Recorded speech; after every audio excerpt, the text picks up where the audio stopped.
செய்த தட்டுகளை நாங்கள் இப்போ எடுத்து ஒரு ட்ரெயில் சர்வீஸுக்கு கொண்டு போகிறதுக்கு அடுக்குவோம் சாப்பிட்றதுக்கு.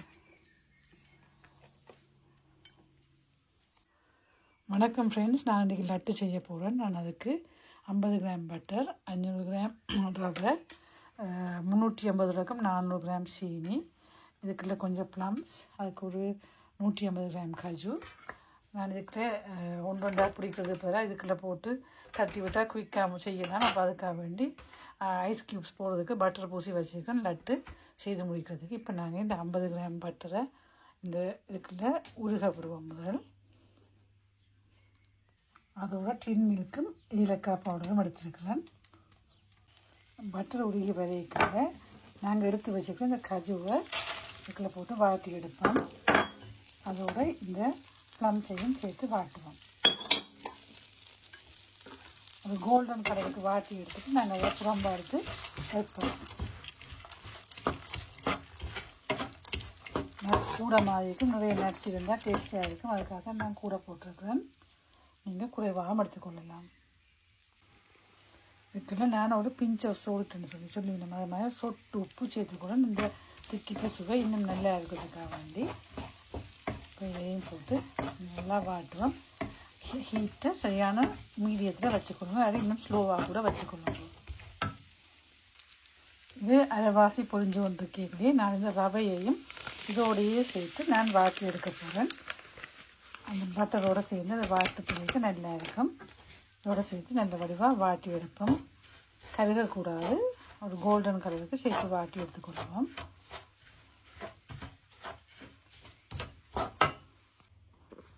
நான் கிட்டத்தட்ட ஒரு 5 நிமிஷத்துக்கு மேலே வாட்டிட்டேன்.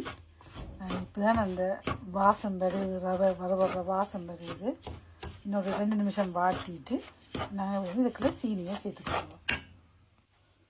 இப்போ நான் அடுப்பு சரியான ஸ்லோ ஹீட்டில் விட்டுட்டு 2 காத்தேக்க வேண்டியது 2 தரம் ஏலக்காய் பவுடர் சேர்த்துக்கொள்கிறேன். இதோட இந்த சீனியை நாங்கள் சேர்க்கணும்.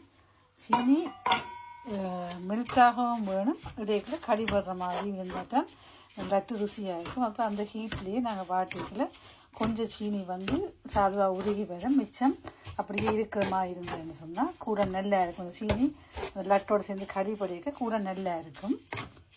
அதுக்காக கொஞ்சம் நேரம் சரியான ஸ்லோ ஹீட்டில் விட்டுட்டு சீனியை நான் இதுக்கு ரவையோடு சேர்த்து வாட்டி கொண்டிருக்கிறேன். இப்போ நான் இதுக்குள்ள கொஞ்சம் டின் மில்க் சேர்க்குறேன். நான் தண்ணி சேர்க்க போகிறதில்ல, இந்த டின் மில்க்கோடு சேர்ந்து அது உருகி அந்த சீனியும் சேர்ந்து உருகி வரைக்குள்ள குடிக்கிறதுக்குரிய பதம் சரியாக இருக்கும். அதுக்காக நல்லா கலந்து விடுவோங்க. இப்போ நீங்கள் ஒரு மேசக்கரண்டியோ தண்ணியை சொட்டு கேட்டால் தெளித்து விடணும்.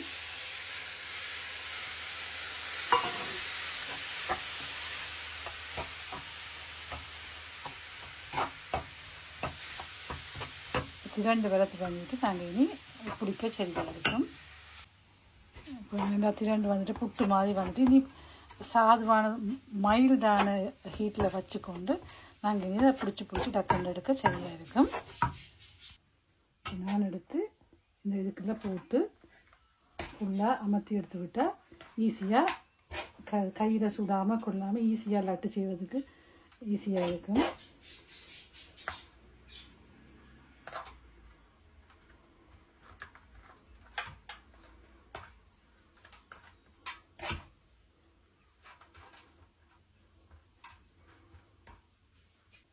நான் இதால் ஸ்மூத் பண்ணினேன்.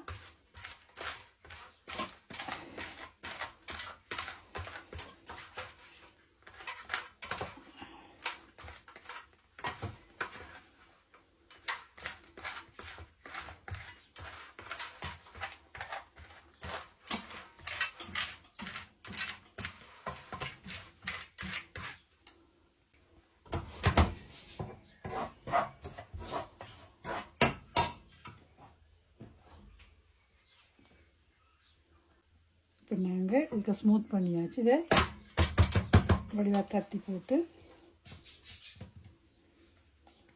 அப்படியே விட்டோம்னா அது உருகி வரையக்குள்ள கணக்காக வரும். கையில் ஒட்டாமல் கொள்ளாமல் ஈஸியாக குயிக்காக நாங்கள் செய்துடலாம். மிச்சத்தையும் அதே மாதிரி செய்தெடுப்போம். ரெண்டாவது சட்டையும் நாங்கள் இப்படியே தட்டி எடுப்போம்.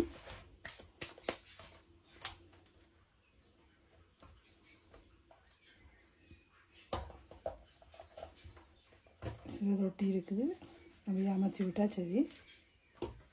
கையில் ஒட்டாமல் கொள்ளாமல் சூடு பிடிபடாமல் ஈஸியாக செய்து முடிச்சிடலாம்.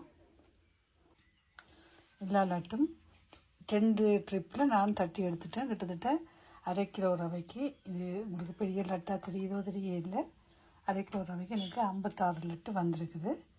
இது இப்படியே வச்சா கொஞ்சம் நேரம் கணக்காக இறுகி வரும். அதுக்கப்புறம் எடுத்து சர்வ் பண்ணுவோம். நீங்களும் செய்து பாருங்க. பிடிச்சிருந்தா லைக் பண்ணுங்க.